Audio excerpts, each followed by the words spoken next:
লাল লাল চিকেনের ঝোল তো বন্ধুরা তোমরা অনেকেই বাড়িতে বানিয়ে খেয়েছো। তো আজকে আমার এই রেসিপিটি দেখে তোমরা একবার বানিয়ে দেখতে ভালো, আশা করি তোমরা নিরাশা বা হতাশ হবে না। তো চলো বন্ধুরা তোমাদের দেখিয়ে দিই আজকে আমি বাড়িতে কিভাবে খুব কম সময় এবং কম উপকরণে চিকেনের লাল লাল ঝোল বানিয়ে ফেলেছি। প্রথমেই দেখো আমি কড়াইতে তেল দিয়ে এরকম মিডিয়াম সাইজের আলুগুলোকে দুভাগ করে কেটে নিয়েছিলাম। কেটে নিয়ে এর মধ্যে নুন আর হলুদ দিয়ে ভালোভাবে একটু লাল লাল করে ভেজে নিয়েছিলাম।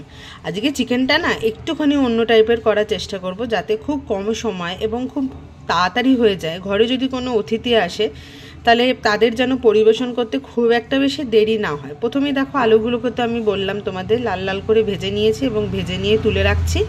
তারপরে দেখো কড়াইয়ে যথেষ্ট পরিমাণে তেল ছিল, আর আমি চিকেনটাকে দেখো আগে একটু ম্যারিনেশন করে রেখেছিলাম নুন হলুদ আর সর্ষের তেল দিয়ে। মোটামুটি 8 থেকে 1 ঘন্টা মতো ম্যারিনেশন করা ছিল। তারপরে আমি এখানে তেলের মধ্যে চিকেনগুলোকে দিয়ে দিচ্ছি। তেলের মধ্যে চিকেনগুলো দিয়েও খুব ভালোভাবে নাড়াচাড়া করতে হবে। একটুখানি ভাজা ভাজা হয়ে গেলে, মোটামুটি 50 to 60% ভাজা হয়ে গেলে আমি এগুলোকে নামিয়ে ফেলবো। দেখো এই যে ভাজতে ভাজতে এরকম ধরনের একটা কালার এসছে, একটু এপুট এপুট করে ভালোভাবেই ভেজে নিতে হবে, যাতে চিকেনটা রান্না করতে খুব একটা বেশি দেরি না হয়।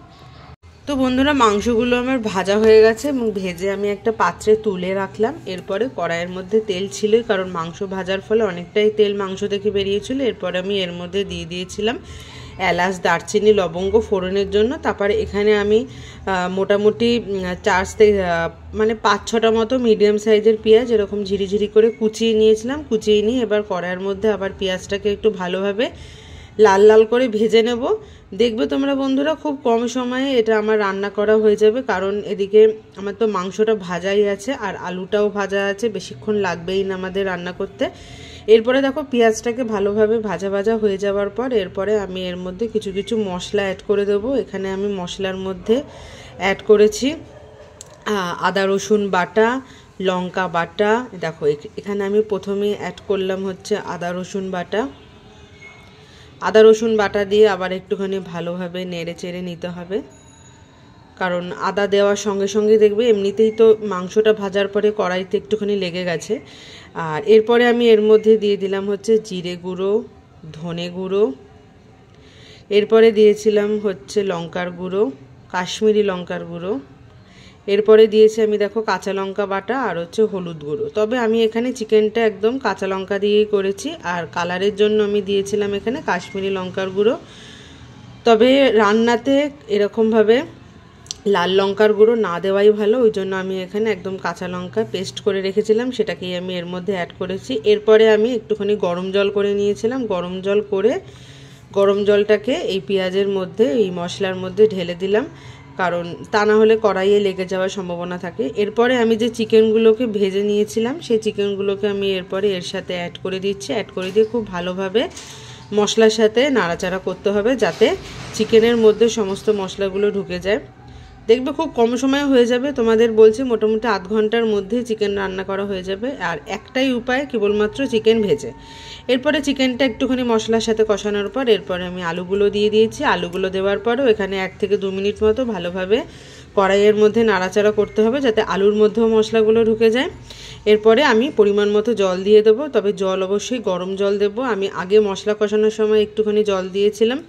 আর একটা জিনিস তোমরা এখানে অ্যাড করবে, সেটা হচ্ছে টক দই। আমি এখানে 250 গ্রাম মতো টক দই ফেটে নিয়েছিলাম। এবার টক দইটা এর মধ্যে অ্যাড করেছি, কারণ আমি এখানে কোনো রকমের টমেটো অ্যাড করিনি। তোমরা এই টক দই দিয়েও ম্যারিনেশন করে রাখতে পারো, কিন্তু আজকে যেহেতু আমি একটুখানি অন্য নতুন পদ্ধতিতে চিকেনটা রান্না করেছি, সেহেতু আমি টক দইটা এখানে পরে অ্যাড করেছি। এবার টক দই দিয়ে চিকেনটাকে ভালোভাবে নাড়াচাড়া করতে হবে। এখানে দেখো আমার একদম কষানো কমপ্লিট হয়ে গেছে চিকেনটা। এরপরে আমি জল দিয়ে ভালোভাবে নেড়ে চেড়ে মোটামুটি 10 থেকে 15 মিনিট মতো ফুটতে দিলে আমার চিকেন একদম রেডি। দেখো এখানে পরিমাণ মতো আমি এখানে জল দিয়ে দেবো, যাতে চিকেনটা আরও ভালোভাবে একদম পুরো 100% সেদ্ধ হয়ে যায়। দেখো জল দিয়ে এবার 5-10 মিনিট মতো ফুটতে দেবো। দেখো এই যে ফোটা আমার চিকেনটা রান্না করা হয়ে গেছে। এরপর আমি একটুখানি গরম মশলা ছড়িয়ে দেবো, আর গার্নিশিংয়ের জন্য ছড়িয়ে দেবো এই যে একটু ধনে পাতা। দেখো দেখতে পাচ্ছ কি সুন্দর লাল লাল চিকেনের ঝোল রান্না করা রেডি। তো বন্ধুরা তোমরা আমার এই রেসিপিটি দেখে একবার বাড়িতে ট্রাই করতে পারো, আশা করি নিরাশ হবো না। তো আজকের মতো ভিডিওটা এইটুখানি, ভালো লাগলো অবশ্যই লাইক কমেন্ট শেয়ার করে দিও। দেখা হচ্ছে নেক্সট ভিডিওতে। আর আমার চ্যানেলের ভিডিওগুলো যদি তোমাদের ভালো লেগে থাকে অবশ্যই চ্যানেলটিকে সাবস্ক্রাইব করে দিও। তো আজকের মতো টাটা, দেখা হচ্ছে নেক্সট ভিডিওতে, বাই।